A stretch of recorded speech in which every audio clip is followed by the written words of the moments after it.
Alors, comment se déroule un tour dans Planet Steam? Tout d'abord, on va devoir placer les ressources bonus sur le plateau.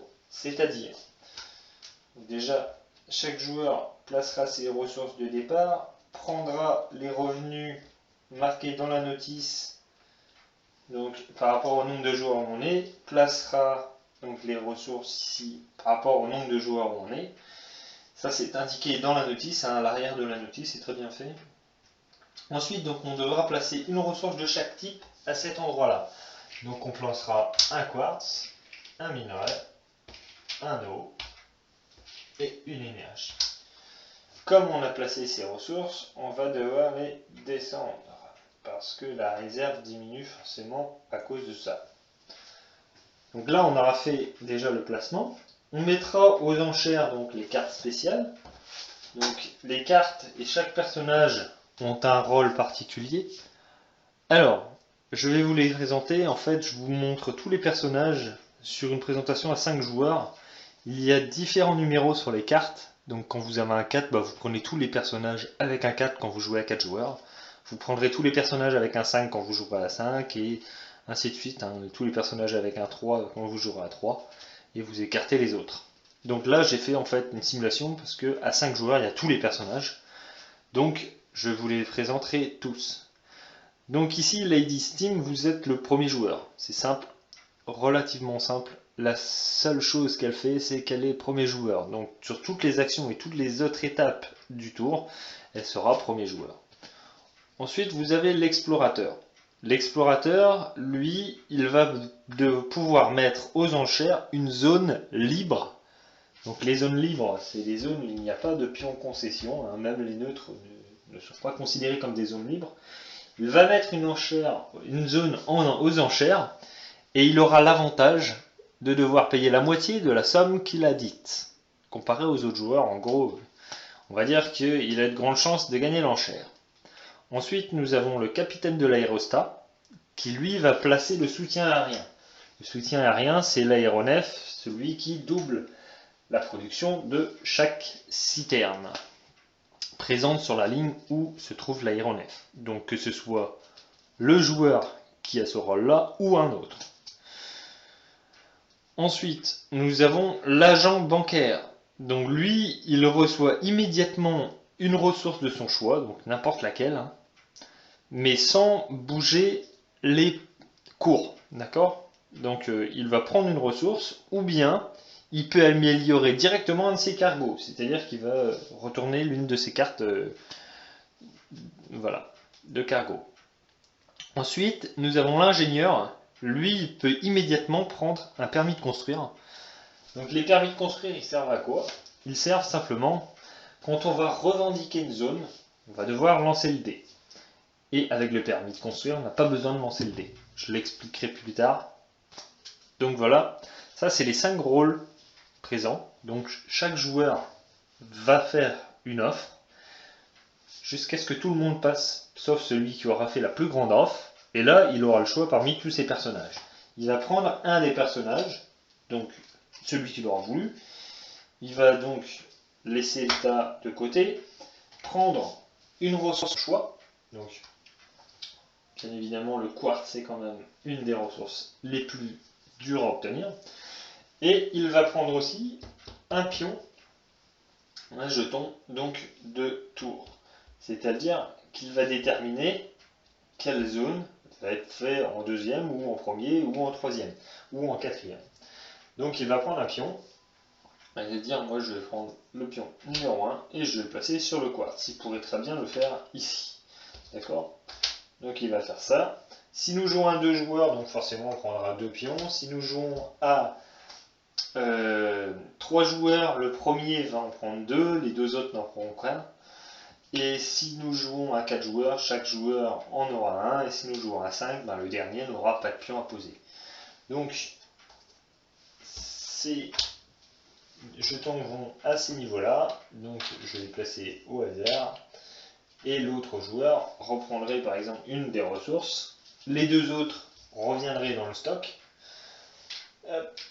Et donc, on remontrer, donc c'était de l'eau qui est là, donc je remontrerai l'eau, et de l'énergie, donc je remontrerai l'énergie. Une fois que les joueurs ont choisi leur rôle, on va procéder à une nouvelle étape. Donc on va mettre aux enchères une zone. Celui qui aura pris le rôle de l'explorateur, il mettra aux enchères une zone, donc il va dire, par exemple je vais mettre cette zone là aux enchères, il va faire une offre, ainsi de suite, et l'explorateur aura l'avantage de payer que la moitié. Une fois que cette enchère sera faite, il placera un pion concession sur la zone, et donc l'action de l'explorateur sera finie. Ensuite, chaque joueur va revendiquer une zone. Pour revendiquer une zone, on va déterminer donc l'endroit où on veut s'étendre. Par exemple, le joueur pourrait très bien dire, le joueur vert il dit, moi je vais m'étendre ici. Il va lancer le dé. Donc s'il fait 1, 2 ou 3, il a raté, donc il est mauvais. Et s'il fait 4, 5 ou 6, il a réussi. Donc s'il fait 4, 5, 6, il ira bien à l'endroit où il l'a dit. S'il en fait moins, comme ce que je viens de faire, il ira à l'endroit le plus proche libre. C'est-à-dire que moi j'avais désigné cette zone-là, je pourrais aller ici ou là. D'accord? Donc je ne peux pas aller là parce que ici c'est bloqué et là les deux pions, les deux zones sont déjà prises. Donc on va dire que je vais me mettre ici. Alors, nous avons aussi la possibilité, lors de cette étape, d'utiliser un permis de construire. Donc quand nous utiliserons un permis de construire que nous aurons pris avant, nous nous défausserons du permis de construire et nous pourrons donc placer un pion concession où l'on veut sans lancer de dés. Nous avons aussi l'avantage, avec les permis de construire, de pouvoir placer un pion de concession sur une zone neutre. Donc j'aurais remplacé un pion neutre par un pion de ma couleur. Ce qui est très intéressant, surtout en fin de partie où il n'y aura plus beaucoup d'emplacements libres. Donc chaque joueur fera cette étape-là, donc il placera un de ses pions concession. Ensuite, le joueur qui aura pris le capitaine de l'aérostat, donc ce personnage-là, placera la montgolfière, donc l'aéronef plutôt, sur la ligne qu'il le souhaite, de façon à pouvoir, par exemple, faire utiliser le double, donc produire une ressource de plus sur chaque emplacement. Ensuite, nous passons à la phase 2, la phase des citernes. Alors, lors de la phase 2, la phase des citernes, la première chose, si on veut participer à cette phase, il faut payer systématiquement un do. Donc on payera un do dans la réserve et le joueur va avoir le choix sur toute une série d'actions. Première action qui est possible de faire, acheter une citerne au marché local. Alors le marché local des citernes se trouve ici, le coût est indiqué ici. Chaque citerne à acheter coûte 1 eau. En sachant que le joueur ici en a 2, la première citerne étant à 13 crédits et l'autre à 15, il faudrait qu'il paye 28 crédits et 2 eaux pour pouvoir prendre 2 citernes. Imaginons que ce joueur le fait, donc il paierait 28 crédits, il déplacerait donc le curseur des citernes de 2 cases, prendrait ces 2 citernes.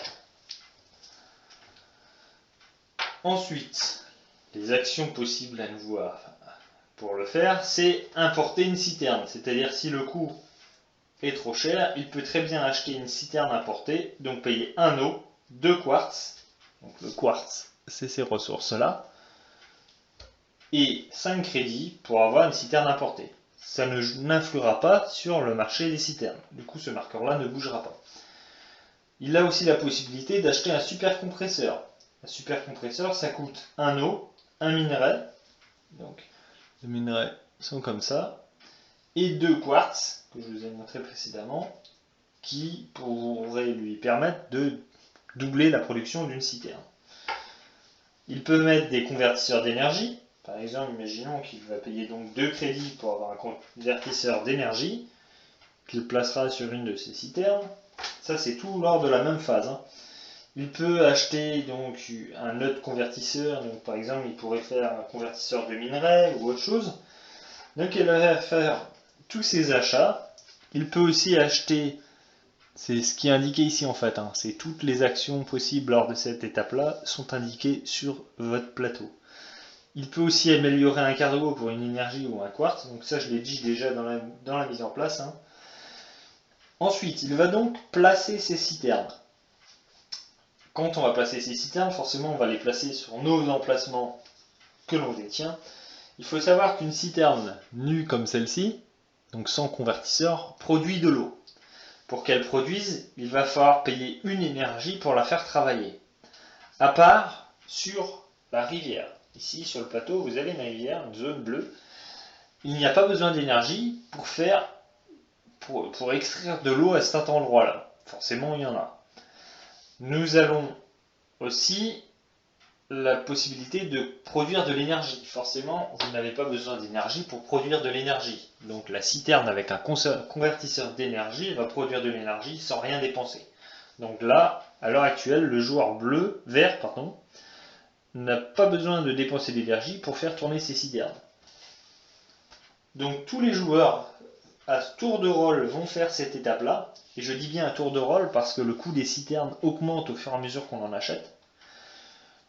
Donc une fois que cette étape est faite, alors il faut savoir que dans les tours, quand on en aura plusieurs, on va pouvoir déplacer nos citernes sur les différents endroits que l'on a. Ensuite, donc, nous allons extraire les ressources. Donc déjà, nous allons activer les citernes quand nous allons avoir besoin de les activer. Je produirai une énergie avec cette citerne, donc je prendrai une énergie, et avec celle-ci, je produirai un eau. Alors, je vais prendre la caméra, et je vais vous le montrer d'un peu plus près. Donc ici, j'aurai 3 citernes produisant de l'eau, et une citerne produisant de l'énergie. Donc, cette citerne-là, pour qu'elle produise, il va falloir que je paye une énergie.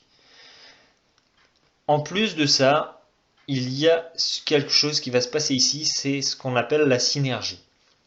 Donc ici, j'ai 3 citernes produisant la même ressource.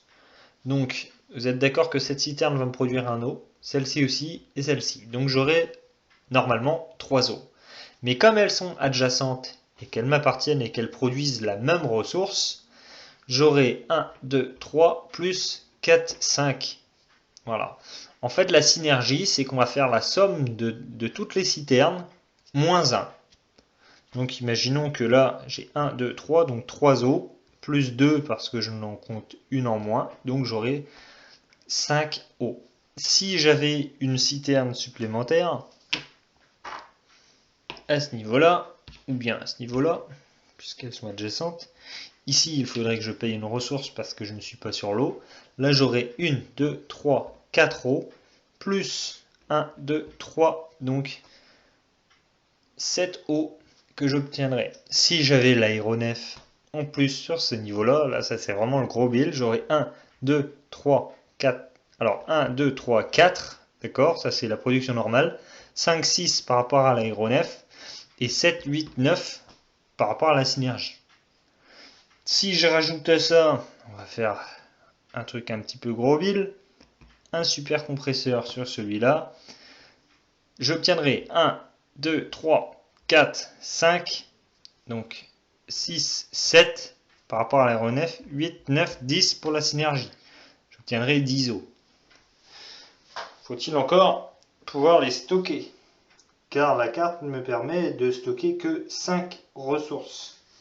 Donc c'est là l'importance de pouvoir développer ces cargos. Une fois que tout le monde a extrait ses ressources, on passe à l'étape d'acheter ou de vendre des ressources. Ça va se passer à ce niveau-là. Donc la première ressource à vendre est le quartz. Donc les joueurs peuvent soit vendre, soit acheter. Quand on va vendre, par exemple, imaginons que ce joueur-là veut vendre un quartz. Le coût du quartz est à 6. Si je le vends, je vais donc vendre mon quartz, prendre 6 crédits et monter d'un cran au niveau de ressources. Ça va pouvoir jouer, donc si je reste dans la zone verte, le cours du quartz ne bouge pas. Si je suis dans la zone bleue, le cours du quartz augmente d'une case, donc il passerait à 7. Si je tombe dans la zone noire, le cours du quartz augmente de 2 cases. Si je suis dans la zone jaune, il descend d'une case. Dans la zone orange, il en descend de 2. Et dans la zone rouge, il descend de 3 cases. Donc autant dire que c'est plus facile à le faire descendre qu'à le faire monter. Donc on fera ça chaque joueur, en commençant toujours par le premier joueur, et ainsi de suite. Donc l'ordre du tour est indiqué sur les cartes que vous aurez pris en début de partie avec vos enchères. Donc le premier joueur vendra ou achètera du quartz. Ensuite on passe à la deuxième ressource qui a été choisie. Donc ce serait l'eau, ils vendraient ou ils achèteraient de l'eau. Exactement la même chose pour l'énergie puisque c'est la troisième qui a été indiquée, le marqueur 3 a été placé ici. Donc il achèterait ou vendrait de l'énergie et nous ferons la même chose à la fin pour le minerai. Une fois que cette étape est terminée, que tous les joueurs ont acheté ou vendu des ressources, nous allons avoir la possibilité d'acheter un certificat ou une cabine de luxe. À savoir, nous ne pouvons acheter toujours qu'une seule carte. Donc c'est soit l'un, soit l'autre, et une seule carte. Voilà. Et le nombre de cartes est limité selon le nombre de joueurs. Ensuite, donc, quand cette étape est faite, donc, on va approvisionner le marché des citernes. Donc par rapport au nombre de joueurs où l'on est, forcément on ne peut pas dépasser le marqueur. Donc là, comme je suis dans une configuration à 2 joueurs, je pourrais remonter le marqueur de 2 cases. Donc je ferai 1, 2. Et pour monter, donc pour produire des citernes, il me faut de l'énergie et du minerai. Donc ici, j'ai 6 minerais, j'ai 10 énergies, donc je peux largement produire 2 citernes. Donc je vais descendre 1, 2, de 2 cases l'énergie, 1, 2, de 2 cases le minerai, et j'augmenterai les ressources. Enfin, les nombres de citernes jusqu'au maximum. Quand nous n'avons plus de minerais ou plus d'énergie, nous ne pourrons plus produire plus de citernes. Il peut même arriver qu'il y ait une pénurie de citernes et donc qu'il n'y ait plus de citernes disponibles. On serait obligé d'importer les citernes. Donc voilà, une fois ceci fait, on effectue une maintenance. C'est-à-dire que nous allons remettre à nouveau une ressource de chaque type à cet endroit-là, tous les marqueurs de chaque type. Voilà. Alors nous avons aussi ces deux cartes-là, donc la carte sabotage et la carte manipulation des cours, qui vont ajouter un peu de peps au jeu. Donc la carte sabotage sera donnée au dernier joueur, donc lors de la phase des enchères des personnages. Il devra immédiatement, après l'avoir prise, coucher une citerne d'un autre joueur adverse. Cette citerne sera bloquée et ne pourra pas produire durant ce tour. On ne pourra pas non plus la déplacer ni qui que ce soit. Elle est bloquée, elle bloque tout quoi. Voilà. Donc seulement une citerne d'un joueur adverse, vaut mieux que ce soit l'adversaire que la vôtre. Alors nous avons en plus la carte manipulation des cours qu'on obtient lorsqu'on est premier joueur, lors de la phase d'enchères des personnages. Celui obtiendra cette carte là et il va faire immédiatement son action. Il va pouvoir jouer sur l'une des pistes. Alors nous avons 3 possibilités de jouer sur les pistes. Nous avons la manipulation mineure, moyenne ou majeure. Donc la mineure, on va déplacer de plus ou moins 3 cases l'une des 3 ressources sauf le quartz qu'on ne peut pas déplacer. Donc vous montrez le cours d'une des ressources ou vous la descendrez une autre ressource. Donc la montée c'est plutôt pour celle que vous aurez. La descente c'est plutôt pour nuire à vos voisins. Ça c'est pour la manipulation mineure. Pour la manipulation moyenne, le joueur obtenant cette carte peut payer 4 crédits pour le déplacer de plus ou moins 4 cases au lieu de 3. Donc vous avez une case de plus. Et la manipulation majeure, donc là le joueur devrait se défausser de 8 crédits et il pourra déplacer de plus ou moins 5 cases, le quartz y compris. C'est-à-dire que là, c'est le seul moyen pour pouvoir déplacer et jouer énormément sur le cours du quartz, c'est de payer 8 crédits avec cette carte. Donc c'est des choses qui ajoutent pas mal de peps dans le jeu. Donc voilà en ce qui concerne les règles de Planet Steam. Alors pour vous rassurer, bon moi la qualité de mes vidéos n'est pas terrible. Vous avez toutes les étapes qui sont indiquées sur l'aide de jeu, ainsi que tous les coups indiqués ici. Voilà, donc je pense que tout est expliqué. Les points aussi vis-à-vis de la partie, donc c'est celui qui fera le plus d'argent. Il faut savoir que le nombre de points à la fin de la partie, donc la valeur de tous les crédits qu'on a, donc les crédits sont sous cette forme-là, hein, là c'est 50 crédits. Donc c'est des petites tuiles qui ressemblent à des billets. Donc tout ça, ça comptera comme des points. Vous avez le total des ressources au cours actuel, c'est-à-dire que les ressources que vous avez seront par rapport au cours qu'il y a sur le plateau en fin de partie. Si vous les avez vendus, forcément, vous pourriez baisser le cours et faire en sorte que les autres joueurs en gagnent moins. En général, c'est ce qui se passe en fin de partie. Nous avons ensuite donc toutes les zones revendiquées, donc les zones où vous aurez un pion concession de votre couleur vous rapporteront 25. Chaque citerne construite vous rapporte 25. Chaque super compresseur vous rapporte 50 points. Et chaque cabine de luxe achetée vous rapporte 50 points. On fait la somme de l'argent et celui qui a le plus d'argent a gagné.